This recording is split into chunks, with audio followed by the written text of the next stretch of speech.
Ẹ wo ẹ káàbọ̀ sí Gist Entertainment TV, ìkànnì alálùbáríkà tó dẹ̀ kó gbogbo àwọn alálùbáríkà èèyàn mọ́ra. Ẹ má mind the title fídíò yìí wípé Saheed Òṣùpá leads other Fuji musicians to visit Oríyọmí Hamzat and Queen Naomi.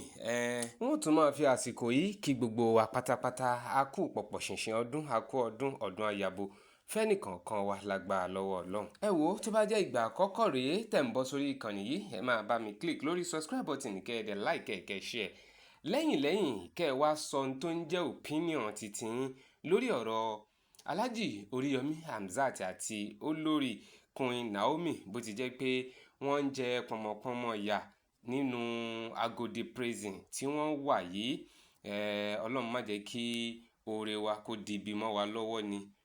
Àmọ́ a máa ṣàdúrà fún wọn wípé lágbára Ọlọ́run láìpẹ́ láì jìnnà Ọlọ́run ọba á kó wọn yọ kúrò nínú àhámọ́ àti àjàgà tí wọ́n wà yìí.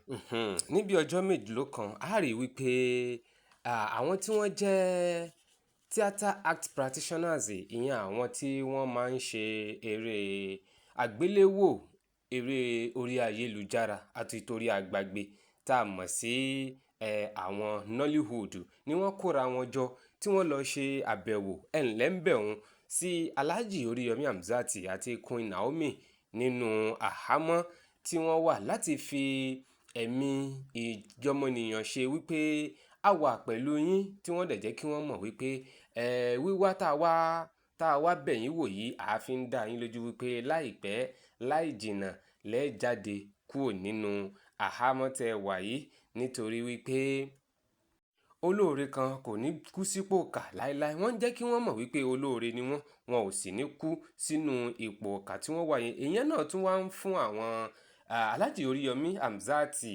àti olórí Naomi. Bákan náà ọ̀gá iléèwé Islamic High School ó fún wọn nígboyà, ó tún bu omi tútù sí wọn lọ́kàn. Bákan náà ló tún bu omi tútù sí wọn lójú tí ó ń fún wọn nígboyà wípé àwọn èèyàn wọ́n ń ṣùgbọ́n àwọn èèyàn sì wà pẹ̀lú àwọn. Ìyẹn tún ń ṣe wọ́n lọ́kàn akin. Ṣé wàá rí àwọn tí wọ́n jẹ́ olólùfẹ́ Alhaji Saheed Òṣùpá àti Alhaji Alabi Pasuma, ọ̀gá ńlá gbogbo onífújì. Bákan náà ti Alhaji Akande Abbas Obesere àti Alhaji Sefiu Kandoso Adekunle ọmọ oko náà ni gbogbo wọn sọ wípé ìpè ó yẹ kí àwọn náà kí wọ́n ti kóra wọn jọ láti lọ ṣe àbẹ̀wò ẹ̀ńlẹ́ńbẹ̀hún, kí wọ́n tiẹ̀ lọ wo àlàáfíà Alhaji Oríyọmí Hamzat àti Queen Naomi àti ọ̀gá iléèwé Islamic High School. Bó ti jẹ́ wípé gbogbo Nàìjíríà náà ló mọ irú ìṣẹ̀lẹ̀ tó ṣẹlẹ̀ wípé oore ni wọ́n ń gbìyànjú láti ṣe, ìdùnnú ni wọ́n ń gbìyànjú láti mú bá ọ̀pọ̀lọpọ̀ ọ̀gọ̀ọ̀rọ̀ ọmọ Nàìjíríà nílùú Ìbàdàn kó tó di wípé èṣù wá pàdídà tó ń lájà kó tó di wípé oore tí wọ́n ń gbìyànjú láti ṣe ó wá lọ dìbì mọ́ wọn lọ́wọ́. Àmọ́ ní táwọn olólùfẹ́ wọn ń sọ ni wípé inú àwọn ó dùn lọ́pọ̀lọpọ̀, bẹ́ẹ̀ láyọ̀ àwọn ó sì kún tí Alhaji Saheed Òṣùpá àti Alhaji Wasiu Alabi Pasuma táwọn náà bá lè kóra wọn jọ kí wọ́n lead àwọn tí wọ́n jẹ́ Fuji musicians, kí wọ́n lọ ṣe ẹ̀ńlẹ́ńbẹ̀hún, kí wọ́n lọ ṣe àbẹ̀wò sọ́mọ Amusa Oríyọmí Hamzat àti olórí onínúure ọlọ́kànre Queen Naomi nínú àhámọ́ tí wọ́n wà yẹn. Èyí náà yóò sì máa ṣe àfihàn wípé àwọn náà wà pẹ̀lú wọn. Wọ́n sì tún máa fi nígboyà wípé dájúdájú ọmọ Nàìjíríà wọn ò fi àwọn sílẹ̀, gẹ́gẹ́ bí wípé oríṣiríṣi ìgbìyànjú, oríṣiríṣi ìsapá àti ìsákun ló ti ń lọ lábẹ́nú láti rí wípé àwọn méjèèjì yìí, àwọn olóore wa yìí, wọn ò kú sínú ipò kà tí wọ́n wà, àti wípé wọ́n ń sapá wípé kí wọ́n tètè jáde ní kòpẹ́kòpẹ́. Àmọ́ gbogbo ìsákun àti ìsapá wọn náà ló jẹ́ wípé kò ì tíì já gbangba. Kọ́lọ́run ọba mi kó jẹ́ kí ó já gbangba láìpẹ́. Àmọ́ gbogbo ohun tí àwọn olólùfẹ́ Fuji musicians pàápàá Alhaji Saheed Òṣùpá àtàlájì Wasiu Alabi Pasuma, ẹ̀yin náà ẹ kóra yín jọ kẹ́ ẹ lọ bá wa yọjú, kẹ́ ẹ lọ ṣe ẹ̀ńlẹ́ńbẹ̀hún sáwọn ọmọ ìyá wa, àwọn èèyàn wa tí wọ́n wà ní inú àhámọ́, bó ti jẹ́ wípé gbogbo àwọn olóríire èèyàn káàkiri jádòjádò Nàìjíríà àti káàkiri àgbáńlá ayé láwọn tí wọ́n lórúkọ àtàwọn ọ̀tọ̀ọ̀kùlú, àwọn tí wọ́n rí jájẹ láwùjọ ni wọ́n ti ń lọ ṣe ẹ̀ńlẹ́ńbẹ̀hún sí Alhaji Hamzat àti olórí.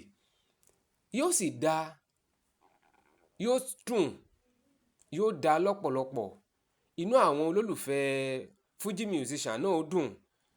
Inú àwọn tí wọ́n jẹ́ fáǹsì Alhaji Òṣùpá àti ọ̀gá ńlá náà yóò dùn tí àwọn náà bá lè lọ ṣe ẹ̀ńlẹ́ńbẹ̀hún sí àwọn èèyàn wa tí wọ́n wà ní inú àhámọ́ tí wọ́n wà yìí. Ẹ jẹ́ kí n tún máa rán wa létí, tó bá jẹ́ ìgbà àkọ́kọ́ leléyìí tá à ń darapọ̀ mọ́ wa lórí ìkànnì yìí, Gist Entertainment ńlá ń pè bí o, ìkànnì alálùbáríkà tó kó gbogbo àwọn alálùbáríkà èèyàn mọ́ra ni. Kẹ́ ẹ sì má gbàgbé láti fún wa ní láìkì, kẹ́ ẹ wá drop kọ́mẹ̀ntì titi yín sábẹ́ comment section fídíò yìí.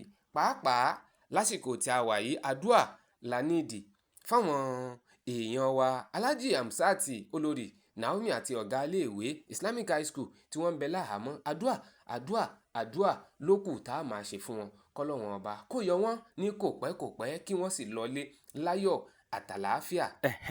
Fún gbogbo àwa tá a jẹ́ olólùfẹ́ Fuji music pátápátá, pàápàá King Dr. Saheed Òṣùpá ọba orin, Alhaji Wasiu Alabi Pasuma, Alhaji Obesere, Alhaji Shefiu àti gbogbo àwọn tó kù, ẹ dákun ẹ máa bá mi share fídíò yìí o, kó kàn wọ́n lára kí wọ́n lè mọ̀ wípé àwọn olólùfẹ́ àwọn wọ́n fẹ́ kí wọ́n lọ ṣe àbẹ̀wò ẹ̀ńlẹ́ńbẹ̀hún sí Alhaji Oríyọmí Hamzat àti olórí Naomi, kí wọ́n bá lè mọ̀ wípé wọ́n wà pẹ̀lú wọn dáadáa, pé àwọn sì ń fi ọkàn gbàdúrà fún wọn pé Ọlọ́run ọba yóò yọ wọ́n kúrò nínú àhámọ́ ni láìpẹ́ láìjìnà. Ẹ ṣé, ẹ má wàá gbàgbé wípé ẹ ní láti kílìkì lórí subscribe button, kẹ́ ẹ like ẹ̀, kẹ́ ẹ share, kẹ́ ẹ wá rí dájú wípé ẹ̀yin náà drop comment yín sábẹ́ comment section fídíò yìí.